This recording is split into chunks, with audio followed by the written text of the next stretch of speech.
مسلمان مسجد میں نماز پڑھتے، ان کو نماز پڑھتے ہوئے وہاں سے نکال دیا جاتا۔ آپ ویڈیوز دیکھیں سوشل میڈیا پہ، یقین کریں چلانے کو دل نہیں کرتا، نماز پڑھتے ہوئے پر فائرنگ کی جاتی۔ حالانکہ میرے رب کا قرآن ہم پڑھیں تو اللہ نے ارشاد فرمایا وَأَنْتُمُ الْأَعْلَوْنَ إِن كُنتُم مُؤْمِنِينَ، فرمایا اگر تم مومن ہو تو کامیابی تمہاری ہے۔ اگر کسی ڈپارٹمنٹ میں بھی، کسی جگہ پر، کسی مقام پر، کسی ملک پر، یہ کل جہان میرے رب کا بنایا ہوا، یہ میرے رب کے جہان پر ایک نیا جہان بن رہا، تو ہم کہاں پہ کھڑے ہیں؟ میرے رب نے فرمایا وَأَنْتُمُ الْأَعْلَوْنَ، کامیابی تمہاری ہے اگر تم ایمان والے ہو۔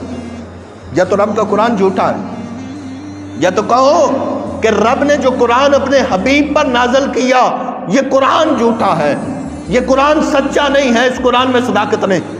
یا رب کے کلام کو جھوٹا کہو، اگر رب کے کلام کو جھوٹا نہیں کہہ سکتے تو پھر یہ کہو کہ ہم مسلمان نہیں رہے، ہم ایمان والے نہیں رہے، ہم صاحب ایمان نہیں رہے۔ آج اگر ہم ایمان والے ہوتے تو آج ذلت و رسوائی ہمارا مقدر نہ بنتی۔